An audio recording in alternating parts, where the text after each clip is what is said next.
Welcome in everybody to Sports and Money KC. I am unbelievably excited tonight because I am doing something that I've only rarely done, and I've never done it with the kind of person I'm doing it tonight. It's an interview. Very often we have a lot of sports stuff on here, NFL stuff on here, random stuff on here. Tonight I'm doing an interview with Mark Smith, former professional wrestler in the WCW, in the NWA, the AWA, the CWF. I don't know where else all he's been. He's with us tonight. He's got a brand new book out just a few months called Wrestling with Demons. We are going to cover that and a whole lot more because this guy has led quite a life and is here to tell you about it and about a few other things as well that are important to me and him both. Mark Smith, welcome aboard. How you doing tonight? Man, where I'm from in the state of Georgia, they would say I'm finer than a frog's hair. Okay. So I'm doing pretty doggone good. And I got to tell you, brother, it is a pleasure to be with you and to all the listeners. I'll tell you what, I love coming on. I love all the energy. I do want to give a special thank you to everyone who's listening because, in the great scheme of life, the fact is we have time, but we never know how much time we have. And because of the fact you're willing to give some of that time to us tonight to basically share our story, share our love, because it is a story of love. And believe me, in this world, all you got to do is turn on the news for 5 minutes and you know the world Yeah. needs more love. But the fact is you're sharing your time, the greatest gift you could ever share. So I just want to start off and say thank you. And then I guess this thing is going to get a lot more entertaining because I'm the only person I think in the state of Georgia, and I didn't tell you this, brother, to get a Uh-oh. gasoline scholarship to get off of a college campus. So, You didn't tell me that. I didn't know that was coming. Congratulations, I guess. well, that $10 didn't go very far.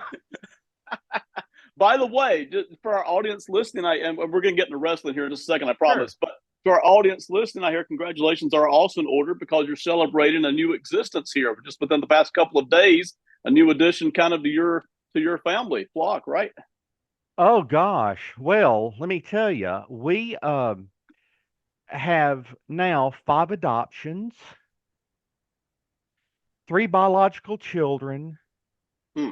I have a wife that forgets the children are the ones she's supposed to be mean to, not me, and she gets that confused.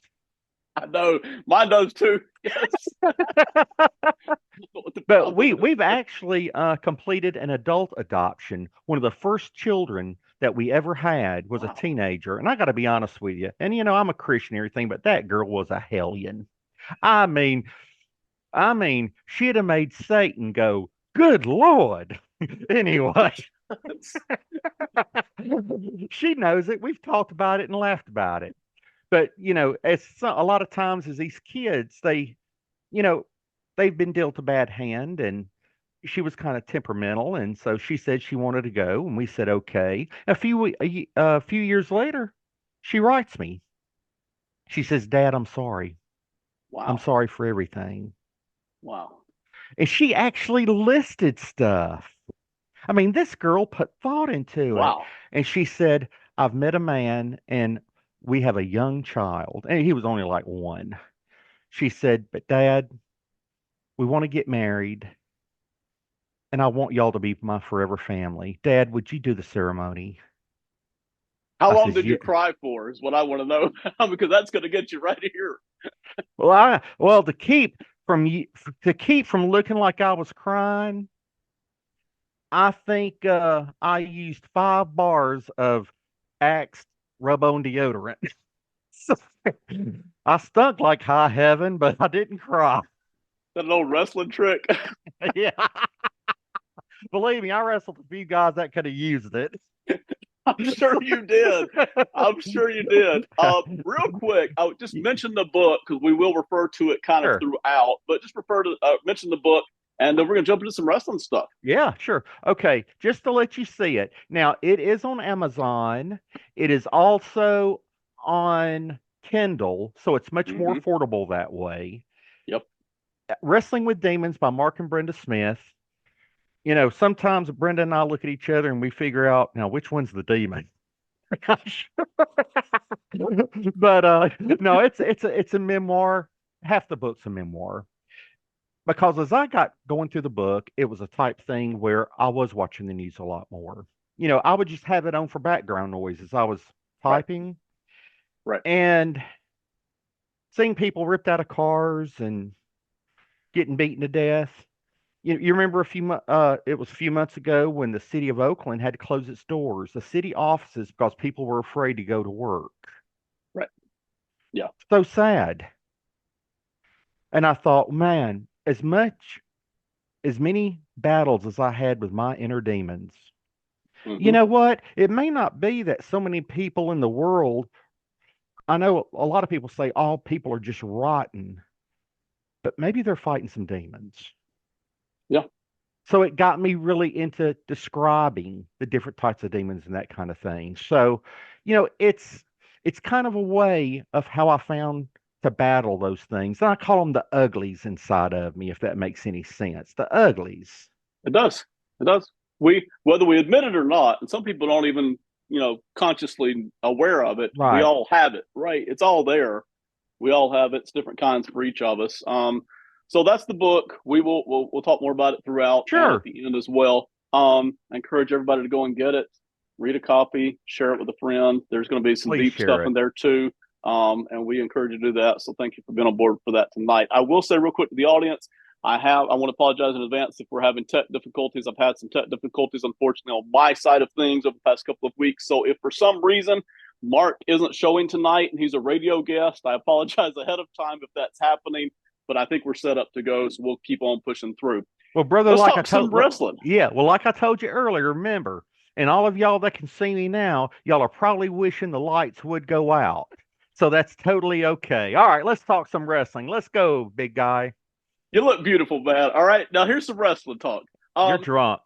yeah, there, yes, drunk on Sorry. coke. Okay.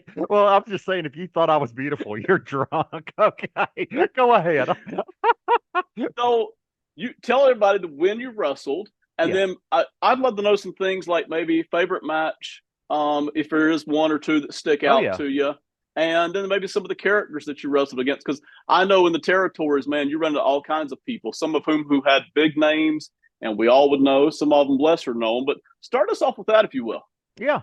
Well, the matches, I was a fan. So the matches that really shine to me, I guess one would be Ricky Steamboat, Ricky the Dragon Okay. Steamboat, Right? because you could not find a finer man.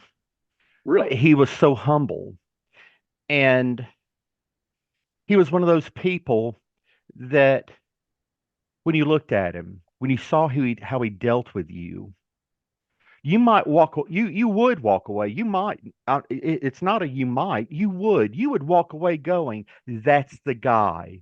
If I'm ever like him, that's my I'll be a success in life. Wow. Wow. And for to work in the ring with him, and he says, yeah, I know you can work, let's have a good match. And so we go several minutes, not a squash match, but we go several minutes. We're working back and forth, giving and taking and all this. He is so smooth. There's such a beautiful rhythm. And see, rhythm's a Okay. big thing in the ring. I've never heard many people talk about rhythm in the ring, Right. Yes. but Yep. a beautiful rhythm, you don't feel like nothing's rushed. Okay. And it's just, you walk out of that and you go, man, that was absolutely the greatest time I ever had. And so Ricky Steamboat, even till today, when I do a show, and if somebody asks me that question, just in case someone knows Ricky that's watching, please let them know that a little punk kid that he wrestled many years ago, he showed what success really was, and that kid has never forgotten the beautiful lessons he taught me just in working with him. Wow, that is so cool because that's not true of everybody. I know, and you'll be kind tonight because you are, but it's especially true of someone like that and him. And I was thinking earlier today because I was preparing mentally for this as Yeah, well. how, and I don't mean to demean either, thing that I'm fixing to talk about here. I do Hmm. think they're correlated. How that wrestling, professional wrestling, is often like dancing because you truly are working with a partner in order to make sure that people enjoy a show and that nobody gets hurt. And if both guys or four guys are working together to do it right, you're really working as a team there, even though the audience should not be looking at it that way. The audience sees two guys banging heads, but ultimately in pro wrestling, you really are working together to put on a show and make sure, hey, neither of us really, both of us walk out of this ring here. Hmm. It's pretty important. I've seen people that went in and they knew what their role was, but then they turn around and they think they're going to change it inside Really, the ring. really. Lord, I'm gonna tell you what. I saw the snot beat out of a guy so bad one night, him doing that.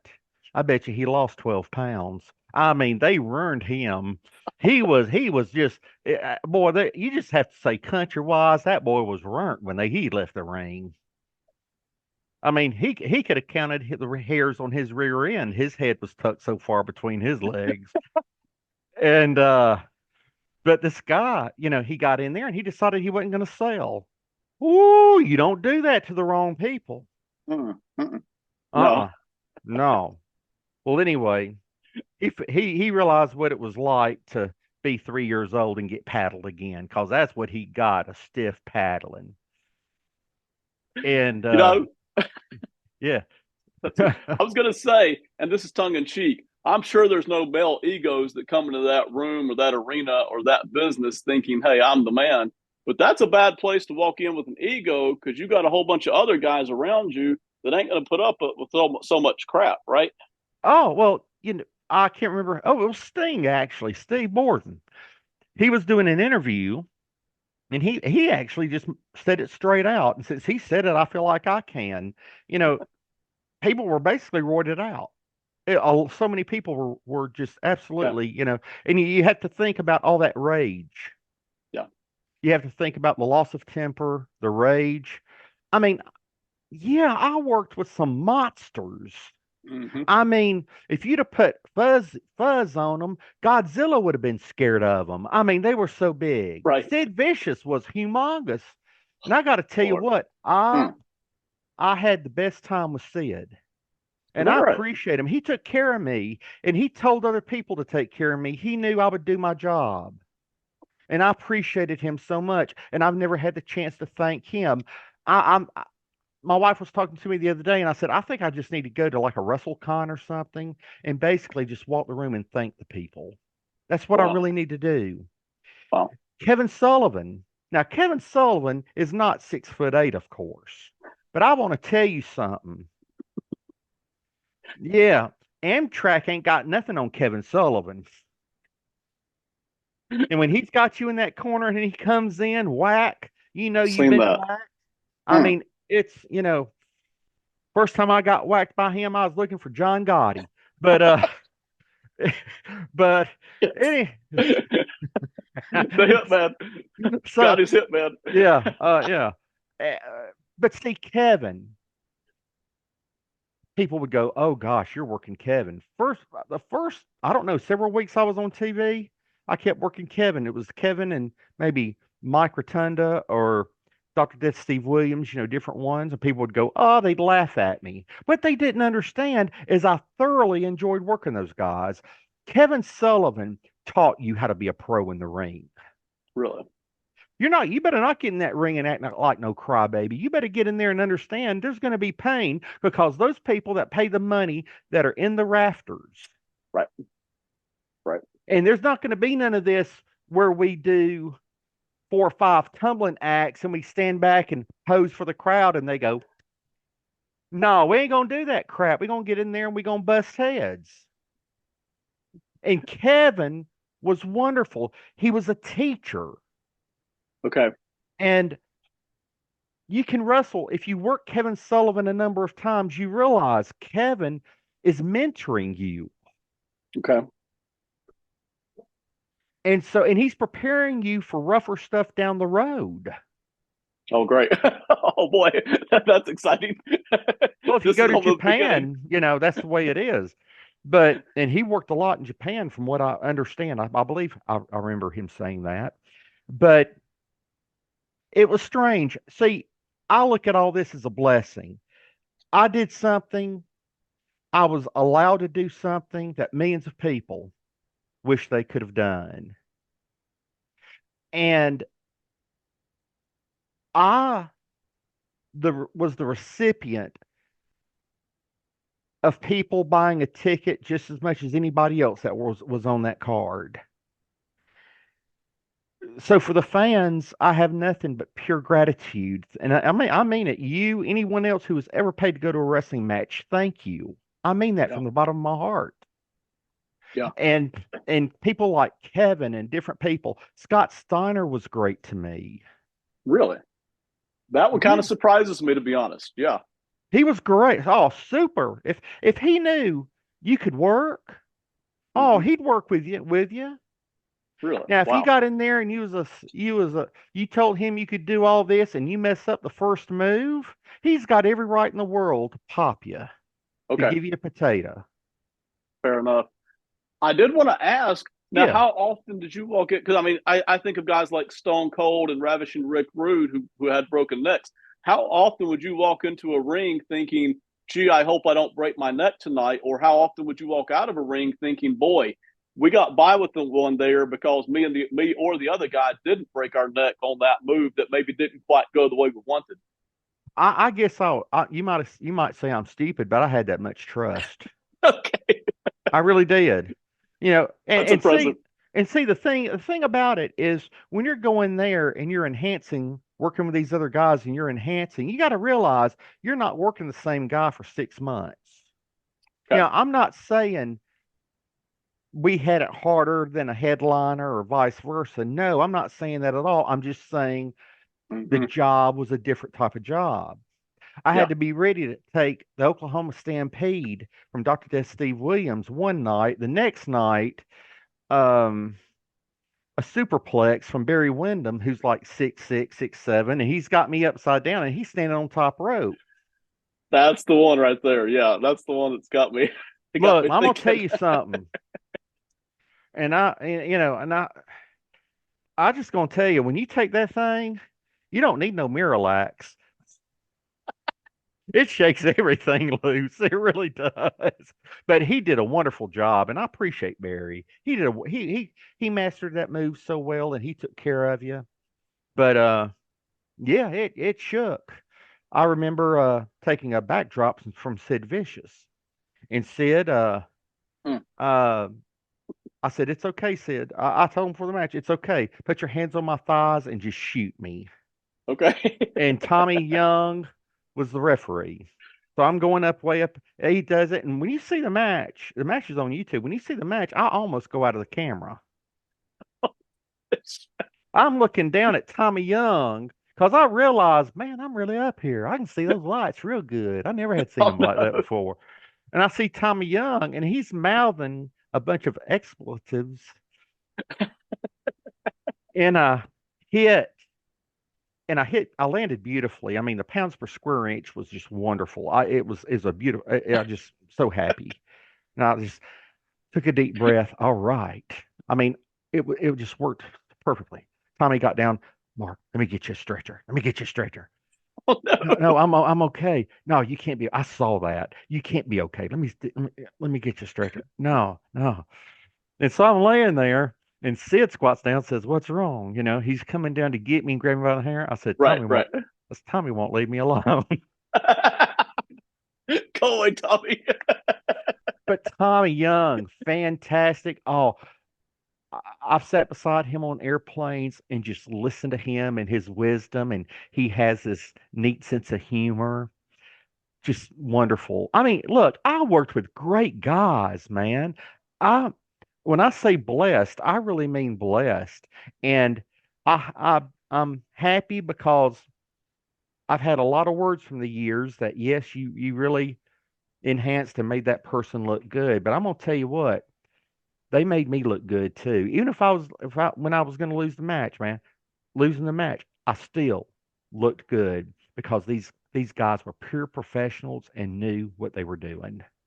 I'm impressed. Your graciousness is impressive coming out of a business like that.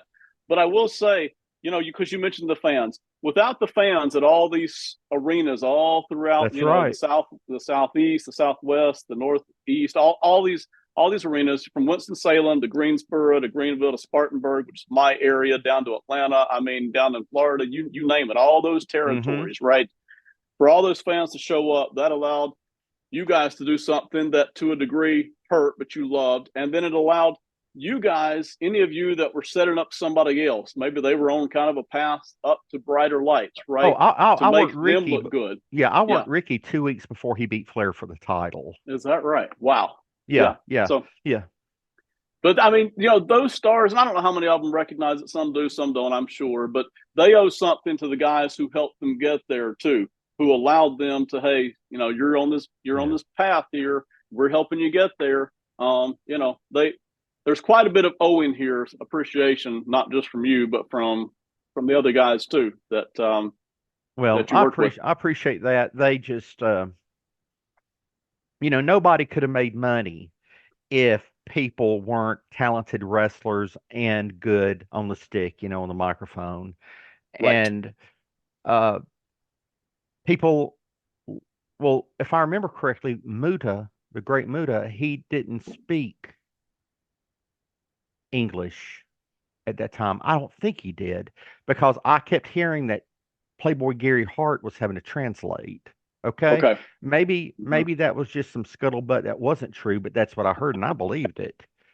And Muda would always go around eating tuna out of a can, and Gary Hart would be explaining what all's going on, and all we could smell was tuna. And but like Gary Hart, Jim Cornette, these Mm-hmm. managers, if some of the old timers were trying to, and it wouldn't be the old timers, it'd have been the guys that had just really made it and started getting pushes. But they would sometimes try to make up some fake ribs that really went too far. Like, Okay. for instance, we would be getting dressed, and somebody would say, I'm checking out of my motel, or my hotel. Uh, I found out there's a red eye to Atlanta, so I can sleep in my own bed in the morning. Well, all these guys would get up and start doing, man. They want to, and they would get rid of that. They would actually go and check out, On the get to the airport,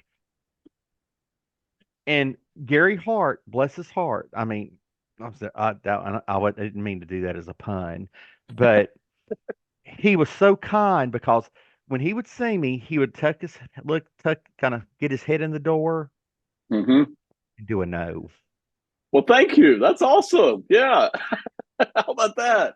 So I would walk in with the Iron Sheik or somebody, that I was riding with, and we would get in there and see all these guys laying on the floor with their heads on their suitcases or on their equipment bags. Oh no. So the ribs could get kind of severe. I was just very, I mean, I hate to keep using the word blessed. The thing is I was a company guy. I did what they asked. I tried my best every time. And I guess some of them respected it. And Gary Hart, I was probably so pitiful he felt sorry for me. But because I was just wide-eyed looking around, like, okay, I'm just listening to everything everybody's got to say. But he took care of me. Several of them did. And I appreciate them so much. I I I know that's probably not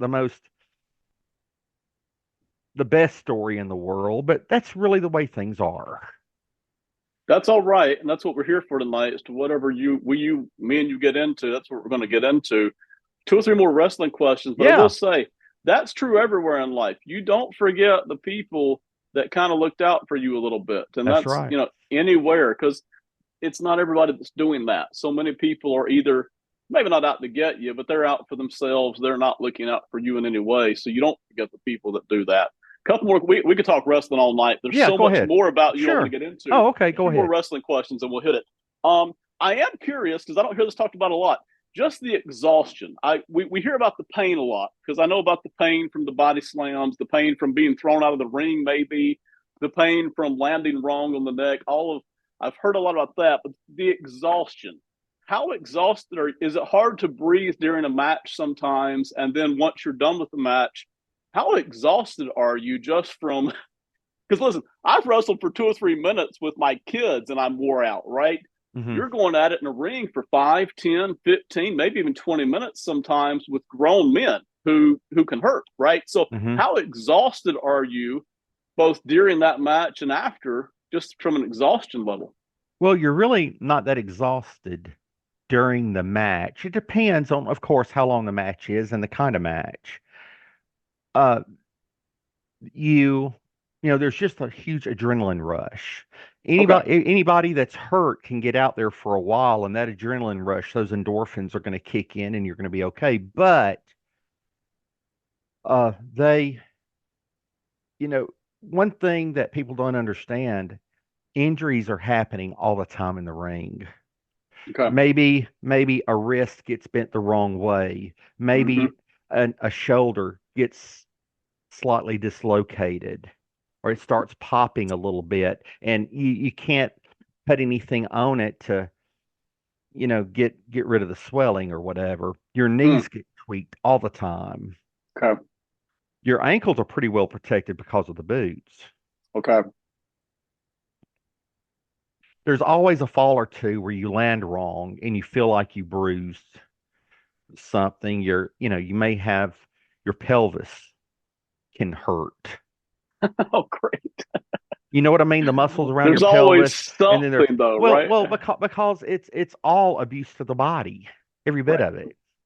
Right. Now, one thing about the exhaustion is once you leave the ring and the exhaustion really kicks in,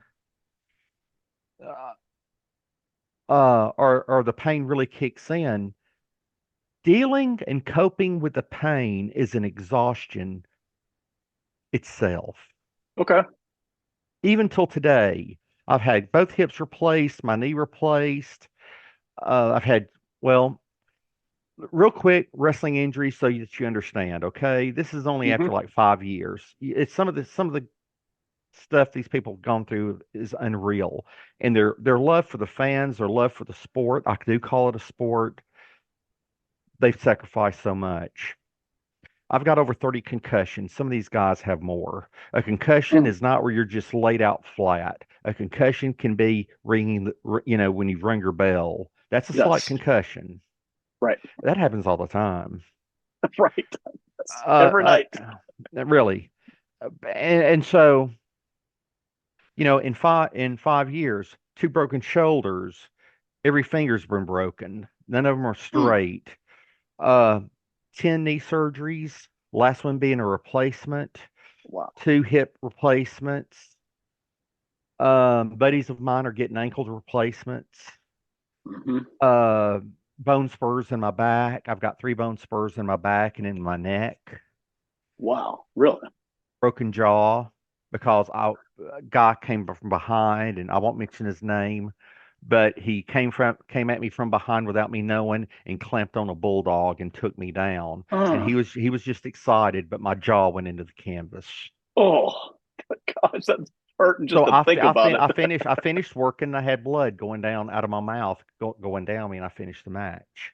Oh, But and at least half a dozen broken ribs and a cracked sternum. okay. So I even still deal with that till today. Right. There be There's a a night. price to pay. There's a Yeah. night. Well, lately, gosh, it's like 3 nights a week. I have to get my back popped enough so I can take deep breaths so I can go to bed. Wow. Really? Yeah, Yeah. that's There's for a price real. to pay for that, isn't there? Yeah, Yeah. and you have a great risk of many strokes. Uh, it's just the prices are, but then you turn around and you ask, okay. Mark, would you have done that again? Absolutely. Because the timing and what has come about and the way it has been used, I've been able to talk to people that say, I hate God, but you wrestle, let's talk. Right. Right. There you go. That's the cool thing. Yeah. You've got a common bond there, and it allows you to do a lot of different things. Yeah. Um, so many wrestlers. I got a couple more wrestling questions. I Yeah. promise I'm done. We got so much more to talk about. So many wrestlers that we all know of, and some we don't, have passed away way too early. The list is astonishing, right? People Of that I people. knew, it's 40. Yes, that's insane. But it's we all know the names, most of the names, the big names anyway. But there are more than just that.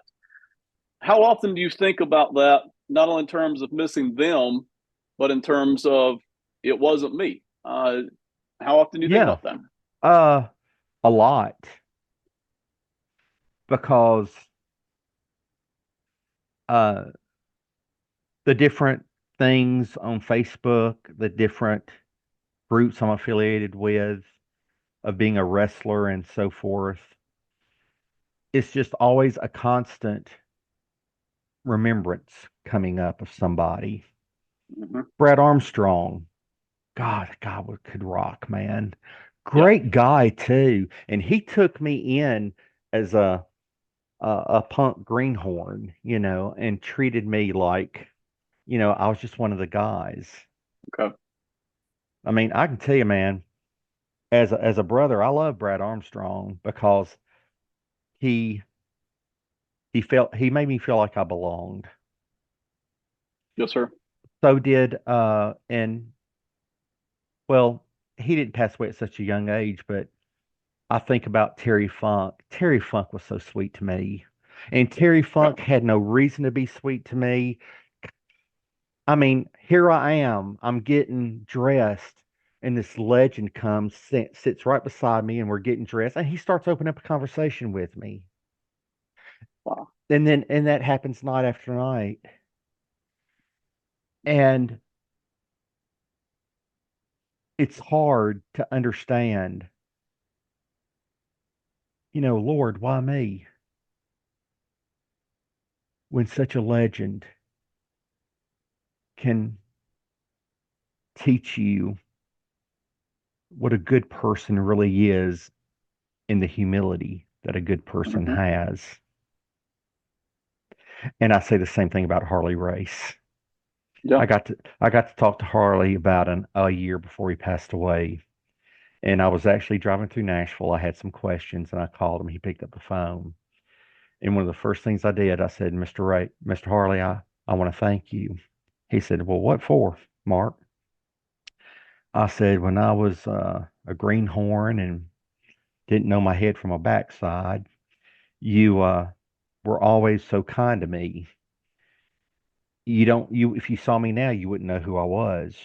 But the fact is you were so kind to me and you made me proud to be a professional wrestler.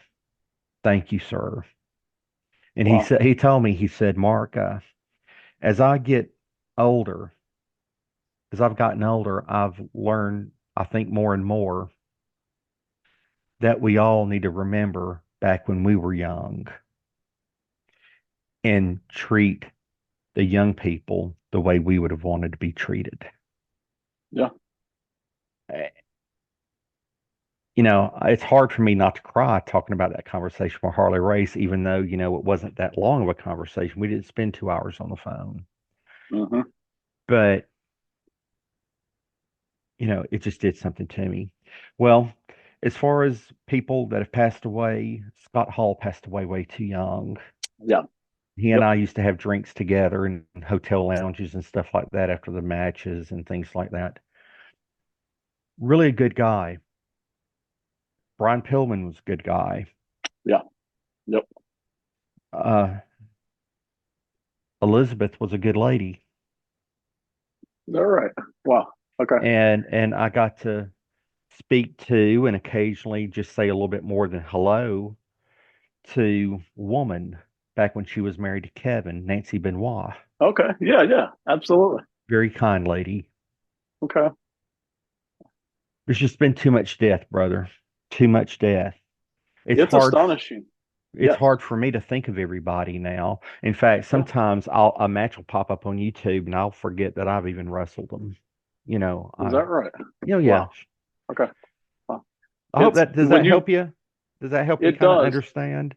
It's a sad subject, but one that I don't think needs to be forgotten because so many of these people that you knew personally, we loved from TV or in the arena as we paid the tickets there, they're gone and they were gone too soon. And, we don't want to forget them, sad as it may be. We just don't want to forget them. Right. I wish I could find the place in the book because I write to them, and I wish I could find it, but the people that passed away too early. I do mention that I really enjoyed Gordon Soley, Yeah. and Yeah.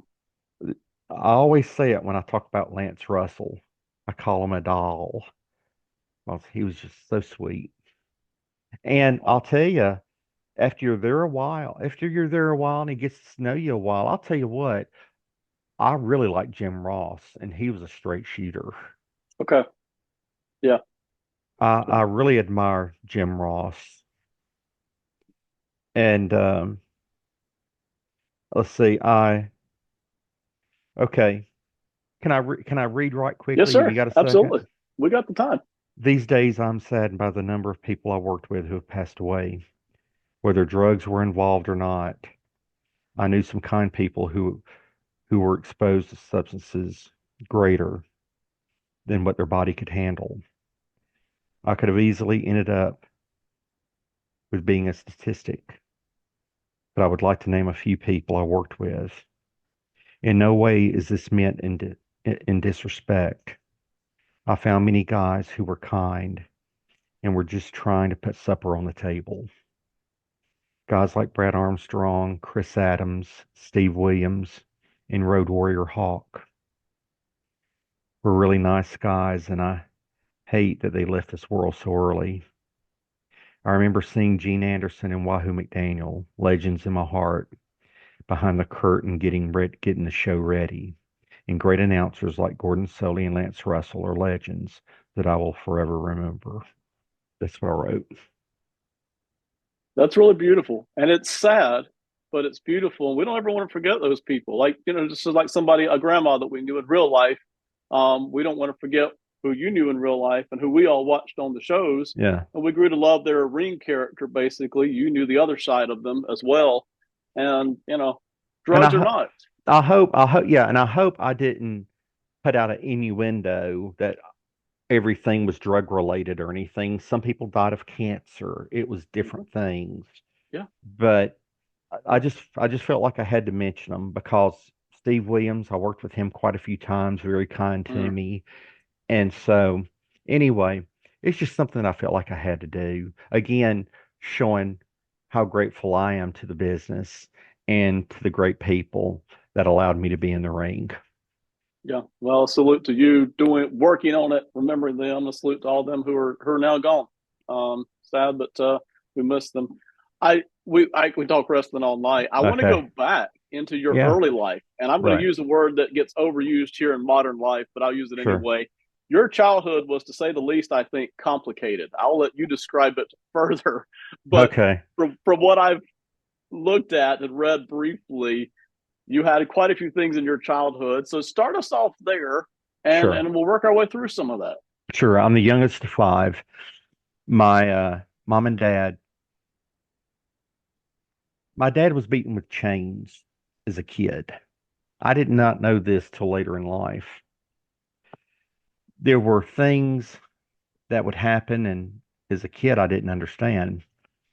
My mother was the main provider, and she was the stabilizer.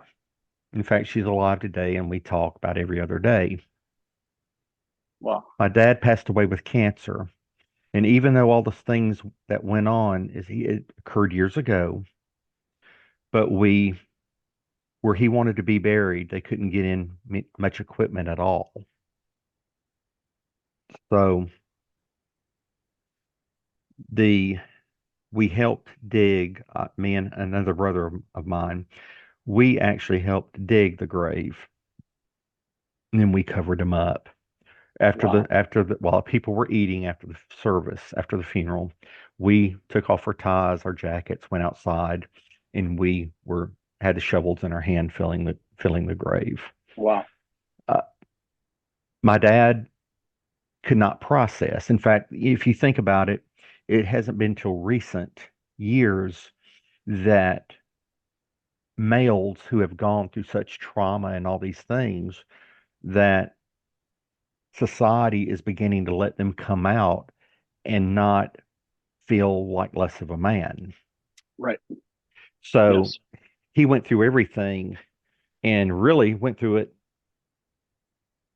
I would say, alone. My mother would have helped him or whatever, but someone who's got a trauma in their life, they cannot be helped unless they want to be helped.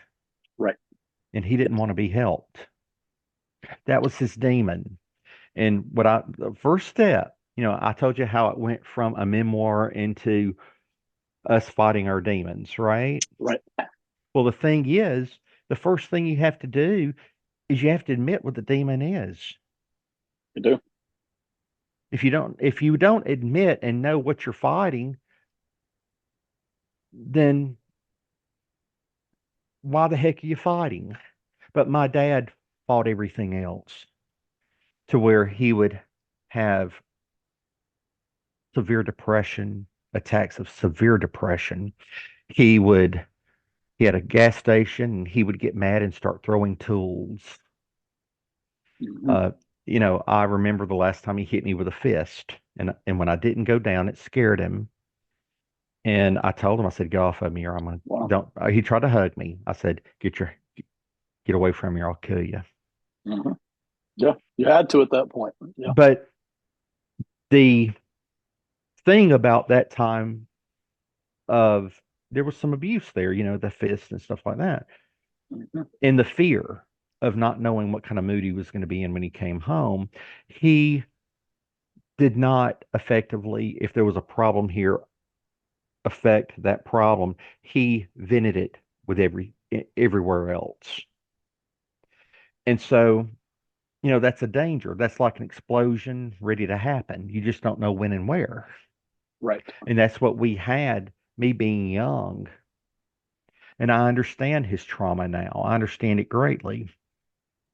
But the one thing is, when you grow up in that kind of a childhood, anybody does, where there's been any kind of trauma, anything at all, what ends Hmm. up happening is, in a sense, especially if it's a parent or someone close to you, you lose, in a sense, some faith in humanity.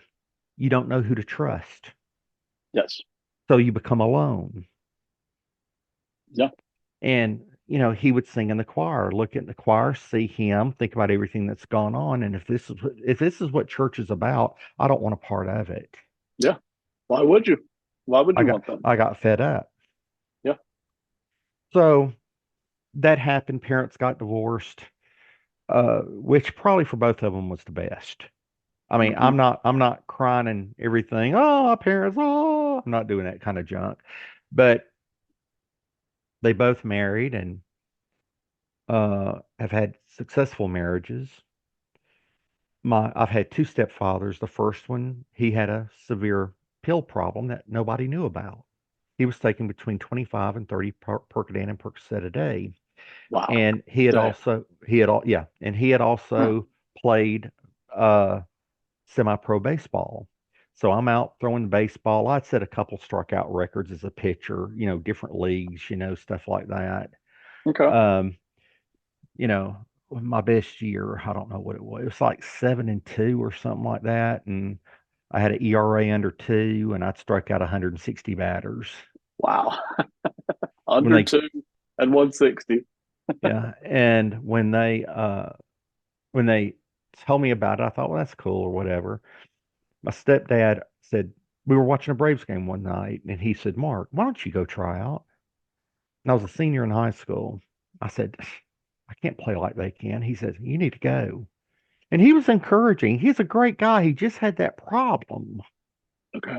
Right. And so Yep. I went, and this old second baseman from the Atlanta Braves, Rod Gilbert, I saw him growing up play for the Braves, and they were lucky out of a 162 game season. We had a good season if we won 50 games. You think I'm kidding? We would say jokes that we were the best developmental the best developmental squad in Major League Baseball. Once they got to a certain level, it was time to trade them. Right. So so I came back and I got a letter from the Braves and the county next door to me. I went and practiced ball with them a little bit when it was in their season was going, and big guy, tall guy, was like 6'6". Did not know who that monster was. Anyway, he was a pitcher for the Padres. Okay. And that was his alma mater. So he was coming and pitching batting practice. Wow. So me and him got to throw the ball together. He says, let's pitch against each other. Let's split up the team. Well, he went back and told the Padres. By the time this was over, 2 months or 3 months before spring training was to occur, I had letters from the Padres, the Cubs, the Pirates, and the Braves. Wow. Wow. Just over 2 or 3 months time. Yeah. And so I was going to, I felt like, man, I found my place. Right. I know who I am. I was meant to play baseball. Yeah, absolutely. Okay, I can identify. Okay, do that, play baseball, do good things that come my way, share them. And I think that's the life I'm supposed to have. Hmm. A couple months before I show up, that the pills get too much, get too heavy for my stepdad. He takes too many, and he comes at me pretty hard, and uh, had some damage in my hand, and doctor says, "Well, Mark, you looks like you got nerve damage. You can't throw a curve. Can you Hmm. snap your wrist?" I go, "No." And I mean, you think about this, and this is something that I forgot to tell you. A week, a week after that happened with my stepdad, I was driving. I was working for a jewelry company. I was driving in town. Uh, I was driving a Chevy Chevette. Those big cars. It was fancy, Yes, right? absolutely. Well, That's nice ride, man. this guy was drinking a Coca-Cola from McDonald's. McDonald's owes me a lot. He was drinking a Coca-Cola from McDonald's. He runs a stop sign, hits me in the driver's side, and my Oh, hand goes through the instrument panel. wow. Oh, So my hand was fried. My hand was fried. I can't bowl today because of that snapping. I can't, I just can't do it. yeah, So, that's brutal. yeah. So anyway, guess what happens? That kid at 5 or 6 years old, 7 years old, 8 years old, that felt lost, had no purpose. I'm right there again. Right. I feel like only time has gone by. I feel the exact same way. Yeah. Yep. So that's pretty soon then. Uh, my mama tells me, "You're going to college for a year, Mark. You're going to college." I'm gonna make it sound just like she did. "You're going to college for 1 year. You're gonna go. You're gonna learn computers." Oh boy. Okay, okay, mom. So I go to college for a year. I've just lost my pitching career. Hmm. Uh, I thought about changing my name to Budweiser, but I didn't. Uh, That's fine. however, however, I went to school. I I was very successful with a 1.11 GPA. Nice. Yeah. Worked hard for that one, didn't you? Well, uh, I only had a few things that went wrong that year. Number one could have been the intoxication, the constant Right. intoxication. The Yes. second one, was that I forgot John Hancock signed real big on the Declaration of Independence. I thought it was Jack Daniels. Total mis total mistake.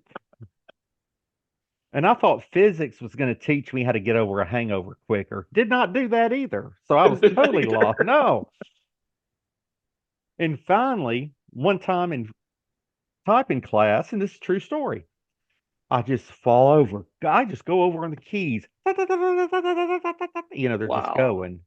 Huh. So the professor was kind, came over, Mark, you okay? Mark, okay, and just took me by the hair and just easily, are you okay? And I'm just looking, and she picks up gets the paper out of the typewriter. She says, "What is this?"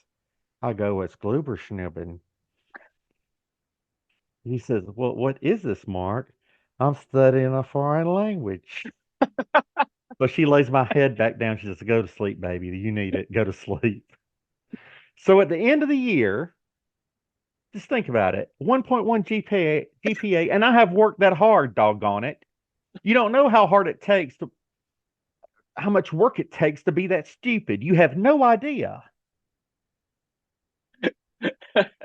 So, is this story interesting to you? It's all true.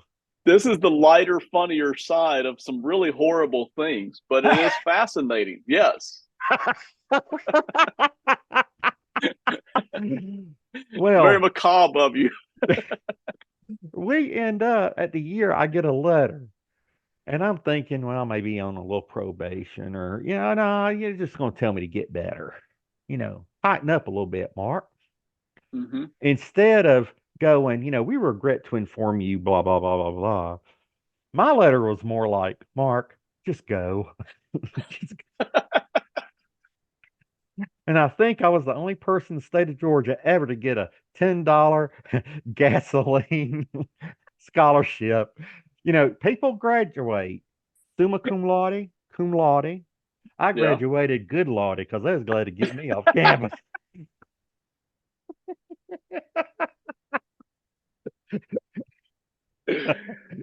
Sometimes, if it weren't for humor, the other option is death, basically, right? I mean, Oh, the the lighter you, side of some of these things.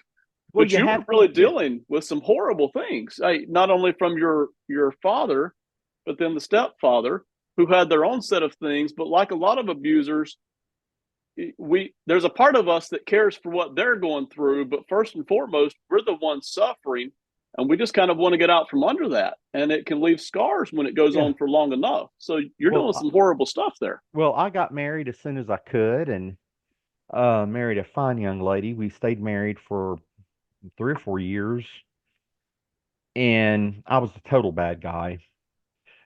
I was the total bad guy. Never hit her, but I tell you what, I hurt her so deeply, just with my words and everything else. I might as well have hit her. I know I cut her, with the Right, words. right. And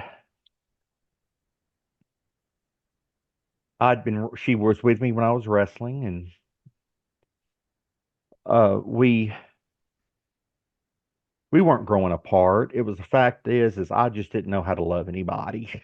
That Hmm. it if people want to know seriously, you look at this book and you go, gosh, who's the bad guy in it? I'm gonna tell you who the bad guy is. The bad guy's me. Yeah, yeah. So I walked in one night and she said, I'm leaving. I told her how much I loved her and everything, but really, I also knew what right do I have to ask her to stay if I'm putting her through so much? Right, right. Well, she left, and cleaning up the apartment, I found a stick that was pink on the end in the trash can in the bathroom. I take it to a family member. I go, what is this? They say it's a positive pregnancy test. Wow. For 6 months, I try to call her and she won't answer, and I don't blame her, but I don't know what's going on.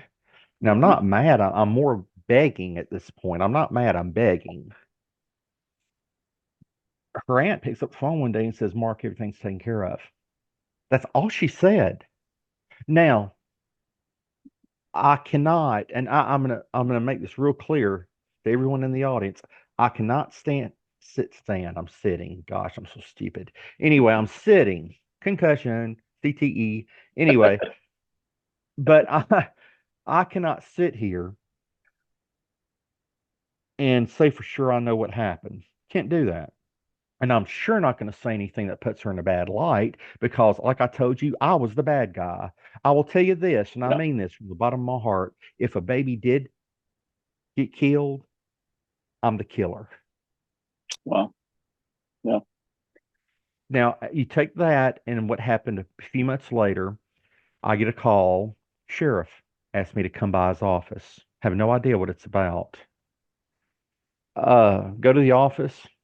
He pulls out a stack of tapes. I passed two men. He says, Mark, that's the Georgia Bureau of Investigation. With all the steroid stuff going around, they had your phone tapped. These are tapes, Wow. and you were talking steroids, but you mentioned other names. Therefore, they're going to cite you for distribution, which is 20 years. Wow. Distribution. 20 years. Good gosh. Just for mentioning names. Well, that had to be what it is because I wasn't going to sell it to nobody. Right. I Yeah. mean, so he said, I need you to write down everything you know. I said, Sheriff, I don't know enough that's going to save me from 20 years, sir. I mean, Hmm. I'll tell you. He said, just have a seat and just write it out. I said, yes, sir. I wrote it. I gave it to him. I said, I guess I'll see you in 20, sir. I'm sorry for what I did. He looked at it. He called the men over. He says, gentlemen, I've known him and his family for a long time, and I know he's telling the truth right here. Take it, do whatever you want with it.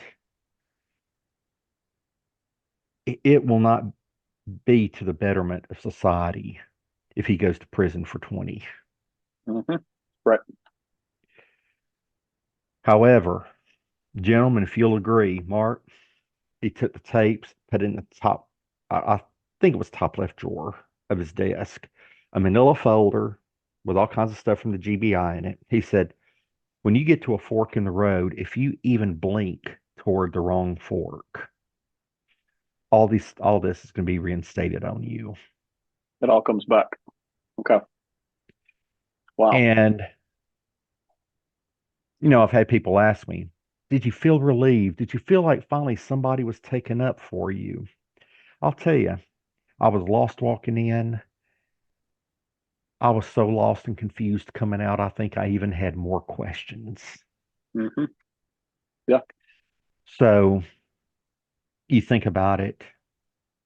You bury your father, you lose your pitching career, you go through divorce, you have no idea what it's taken care of means, and then you just looked you just looked at a light and you saw the words 20 years in prison. Hmm. And all that happens within a year to 18 months. Wow. Within a year to 18 months. That's insane. Well, it'd have been no, it would have been 2.5 years. It'd have been 2.5. Pardon me. It'd have been 2.5 years. Still a I don't tight want to. window. Yeah, it's a Huh. tight window. Yeah, Wow. You know, that's when me and him started having a conversation. and that's where I want to go to next. So we've even kind of only touched the tip of the iceberg in terms of things that you had experienced as a child, a teenager.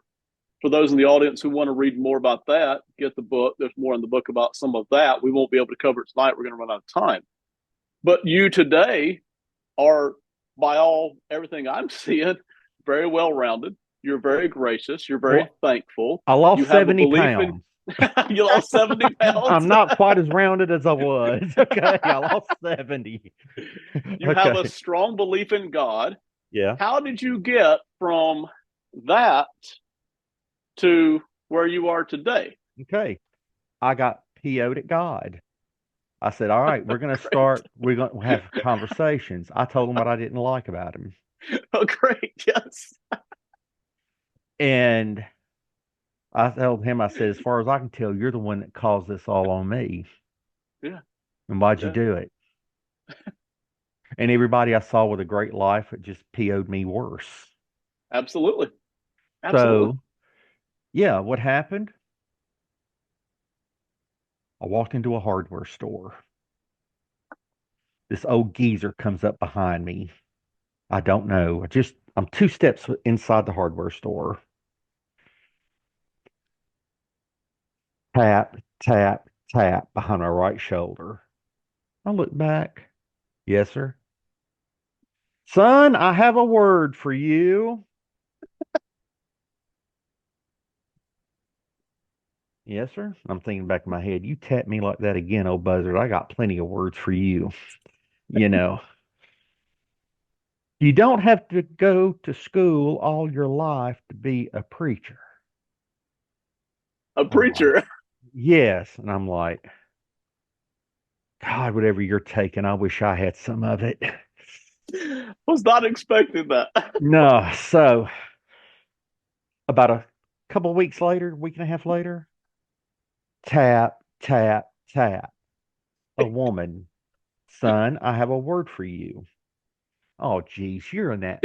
You're taking on that same drugs that other guy had. What is this? I want some. Anyway, get them for distribution. Anyway. Yes. They get the 20 years. I've never said that before. That's really funny. Okay. Anyway, yes, ma'am. Son, you don't have to go to school the rest of your life to be a preacher. Were they waiting out in the bushes for you to Who's finish? ribbing me? Who's ribbing me? I'll hit you. I don't care how old you are. Who's ribbing me? 6 more times over 3 months. Same Six exact more thing. times. Wow. And so I say, okay, I'm sorry, God, okay, I'm understanding. I picked up a Bible and I read the book of Proverbs. And it's Proverbs, it's like a Texas death match when you read Proverbs. It tells you, you do this, and I'm gonna do this to you. I mean, it's like a wrestling interview. Okay. Yeah. Did it? Yeah. Oh yeah, that did happen to me. Did it? Oh yeah, that did happen to me. Mm. Crap, this thing's pretty good. Pretty dead on. so, so, so anyway, I read the book of Proverbs. Then a voice inside of me says, you got to start making amends with people. Literally, I probably apologized to 200 people in 1 month. Wow. 200 people. And I bet, no kidding, if I saw them in a restaurant, I would stop. I'd say, can I talk to you for a second? Well, yeah, Mark, what do you need? I'm so sorry. I've been a I've been a jerk. I'm sorry. I do love you.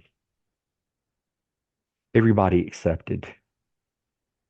But there was this one more thing. And you got to remember now, I've got this 1.1 year GPA year behind me, right? Right. I know I'm not going back to school, so I think all those Right. people were on some serious drugs. Well, anyhow, it says you need to go see that dean of that college. You need to apologize to the college. So I went down there, sat with her. I said, I do need to apologize to you. Y'all really tried to help me, and I didn't take advantage of it, and I'm sorry. She said, well, what's got you to where you're here now? I said, well, what's happened in my life? I basically tell her the story like I'm telling you. Okay. Mhm. She says, I want you to do one thing for me, Mark. I said, yes, ma'am. Oh, she said, go to the bookstore and get your books and start classes tomorrow. I'm taking care of it. Really? And I go, no, Wow. I don't want to go to school. That's Do you not what think I was after. you're thinking? No, I wanted to, you're welcome. Or, Yes. or I accept.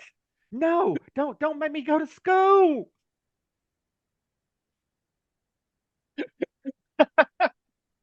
I'm going, trick, Trickster, you're a trickster. You're a bad boy. I take it back. I don't apologize anymore. So anyway, you know, I met I'd been single for a good while. Met Brenda, and we go to church together some. Go to a couple Christian concerts back when New Song was real big. They had just come Yeah. out Yeah. For Him, back in the old Hmm. days. And we went to an old-fashioned camp meeting Oh together. yeah. Been to a few of those.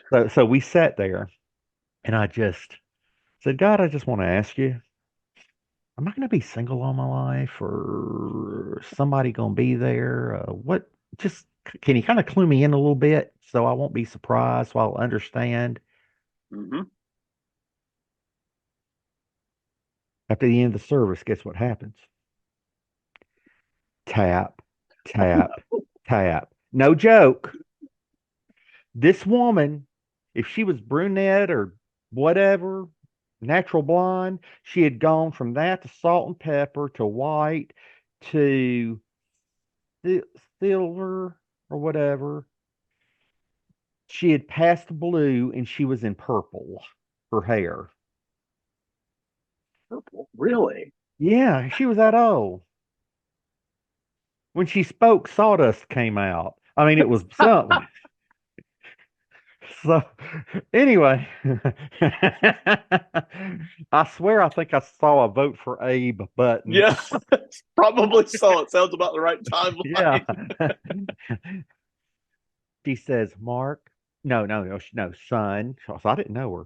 Son, I have a word for you. Oh, God, not again. Oh, God, why are you Right. doing this? What the? Oh. She probably thought I was going into a seizure because my face was making Uh-huh. so many contortions. She Wrestling with the said, demons or something. oh,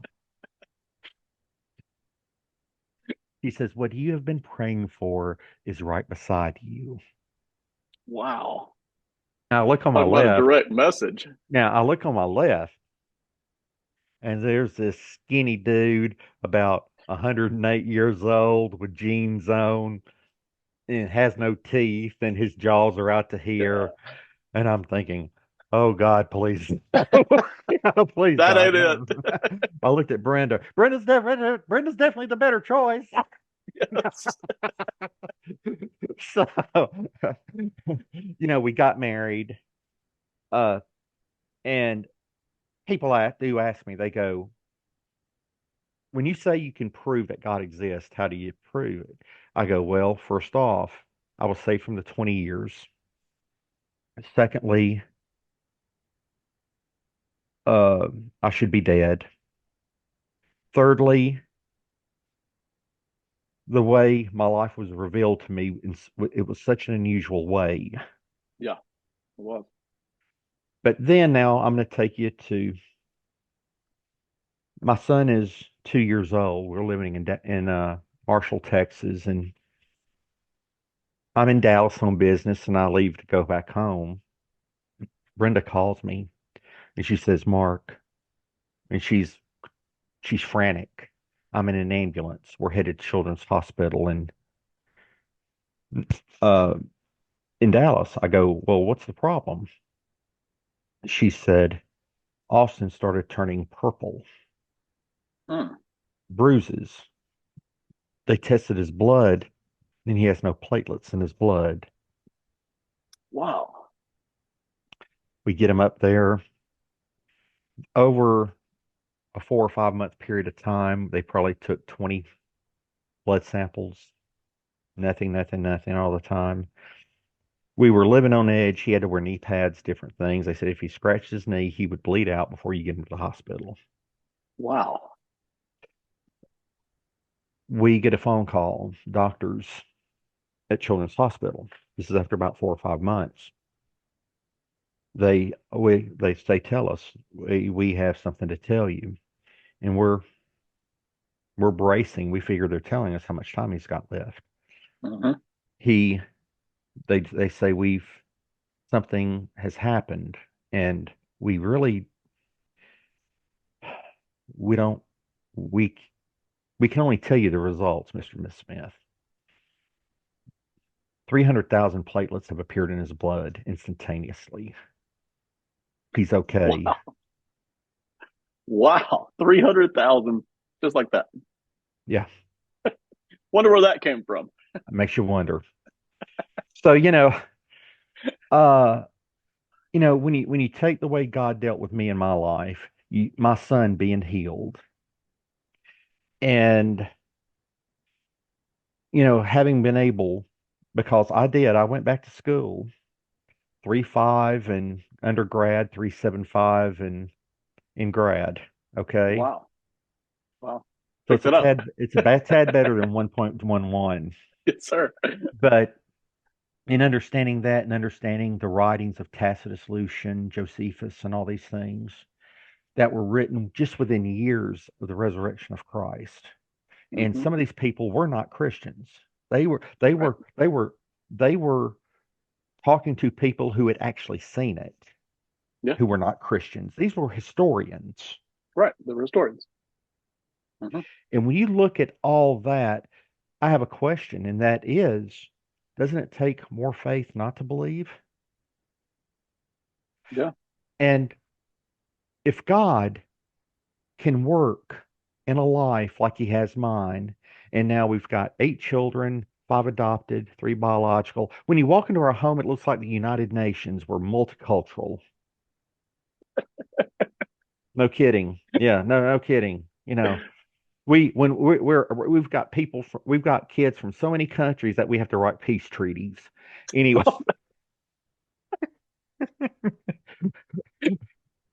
but you take this and you take someone, that kid that's lost, that young adult that's lost, that young adult that would didn't care if he hurt anybody, didn't care what he did, was a waste of humanity. Shouldn't have even had the privilege to breathe a breath of air. And when you see that, and then you understand, gosh, a life can change that much. I've got one thing to tell you, audience members, right now, and that is no matter where you're at in your life, no matter how bad you're hurting, no matter what you're Yeah. going through, or if you think you can't make it till tomorrow, I can guarantee you something. Number one, you don't have to go through this alone. And number two, God does not make junk, and you are not junk. Yeah. The same God that changed me, that has helped so many people, that same God and that same love, all you have to do is this, and that is open your heart, try to love, and allow yourself to be loved. If you do that, then you can start wrestling with demons, because you will just not be on your own in your own life wrestling with demons. You'll have the big man upstairs as your tag team partner. And I'll tell you what, it says, when he is with you, who can be against you? And the Yeah. fact is you will win, because God never loses. Yeah. Now, buddy, that's my soapbox. Beautifully said. I don't, you went to school and you're preaching now. Oh gosh, those old geezers. And that is the important thing, because we have fun talking about wrestling, Yeah. and it's interesting the abuse you suffered, and then for to some degree that maybe verbally in some ways you handed out to some degree when you were Oh hurting yeah. yourself, and then the kids, the grandkids, the adoptions, all of it. But the ultimate thing is the lasting thing, and you're hitting it. Someday we will all be gone, all of us, me, you, all everybody Hmm. listening, and there's an eternity waiting, and there's somebody out there waiting for you, but you have to let him in, and you have to let him work in you. You have to let him into your heart. And there's more than enough proof to show he's wanting to come into your heart, no matter He what you're does. going through. And I think that's part of the reason I wrote the book. You start doing something and you think it's for this reason, but then you see so many other reasons.